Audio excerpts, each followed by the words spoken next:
पहली पुतली रत्न मंजरी की कहानी। अम्बावती में एक राजा राज्य करता था। वह बड़ा दानी था। उसी राज्य में धर्मसेन नाम का एक और बड़ा राजा हुआ। उसकी 4 रानियां थी। एक थी ब्राह्मण, दूसरी थी क्षत्रिय, तीसरी थी वैश्य और चौथी थी शूद्र। ब्राह्मणी से एक पुत्र हुआ जिसका नाम ब्रह्मजीत रखा गया। क्षत्राणी से 3 बेटे हुए। एक का नाम शंख, दूसरे का नाम विक्रमादित्य और तीसरे का नाम भर्तृहर रखा गया। वैश्य से एक लड़का हुआ जिसका नाम चंद्र रखा गया। शूद्राणी से धन्वंतरी हुए। जब वे लड़के बड़े हुए तो ब्राह्मणी का बेटा घर से निकल पड़ा और धारापुर आया। हे राजन, वहां के राजा तुम्हारे पिता थे। उस लड़के ने राजा को मार डाला और राज्य अपने हाथ में लेकर उज्जैन पहुंचा।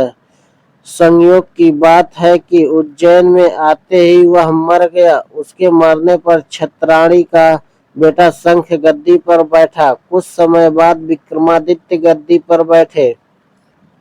एक दिन राजा विक्रमादित्य को राजा बाहुबल के बारे में पता चला कि जिस गद्दी पर वह बैठे हैं वह राजा बाहुबल की कृपा से है। पंडितों ने सलाह दी कि हे राजन, आपको जग जानता है, लेकिन जब तक राजा बाहुबल आपका राज तिलक नहीं करेंगे तब तक आपका राज्य अचल नहीं होगा। आप उनसे राज तिलक करवाओ। विक्रमादित्य ने कहा, अच्छा। और वह अपने ज्ञानी और विश्वसनीय साथी लूतवरण को साथ लेकर वहां गए। बाहुबल ने बड़े आदर से उनका स्वागत किया। 5 दिन बीत गए। लूतवरण ने विक्रमादित्य को सलाह दी, जब आप विदा लेंगे तब राजा बाहुबल आपसे कुछ मांगने को कहेंगे। राजा के घर में एक सिंहासन है जिसे साक्षात महादेव ने राजा इंद्र को दिया था और बाद में इंद्र ने बाहुबल को दिया। उस सिंहासन में एक यह गुण है कि जो उस पर बैठेगा वह 7 द्वीप 9 खंड पृथ्वी पर राज करेगा। उसमें बहुत से जवाहरात जड़े हैं। उसमें सांचे में ढालकर 32 पुतलियां लगाई गई है। हे राजन, तुम उसी सिंहासन को मांग लेना। अगले दिन जब विक्रमादित्य विदा लेने गए तो उसने वही सिंहासन मांग लिया। राजा बाहुबल वचन से बंधे थे। बाहुबल ने विक्रमादित्य को उस पर बिठाकर राज तिलक किया और बड़े प्रेम से विदा किया।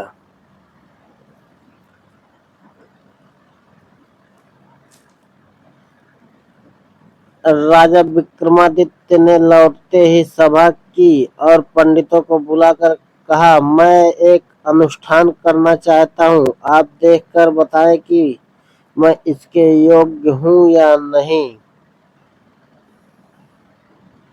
पंडितों ने कहा, आपका प्रताप तीनों लोकों में छाया हुआ है। आपका कोई वैरी नहीं।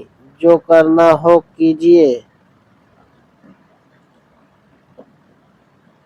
अपने खानदान के सब लोगों को बुलाइए। 1.25 लाख कन्यादान और 1.25 लाख गाय दान कीजिए। ब्राह्मणों को धन दीजिए। जमींदारों की 1 साल का लगान माफ कर दीजिए।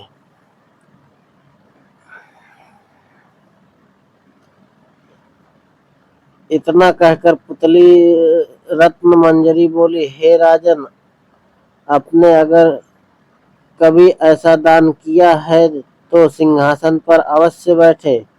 पुतली की बात सुनकर राजा भोज निराश हो गए।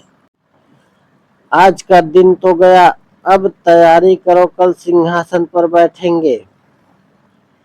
इस तरह सिंहासन 32 की पहली पुतली ने राजा भोज को नहीं बैठने दिया और अगले दिन दूसरी पुत्री चित्रलेखा ने सुनाई राजा विक्रमादित्य की कहानी।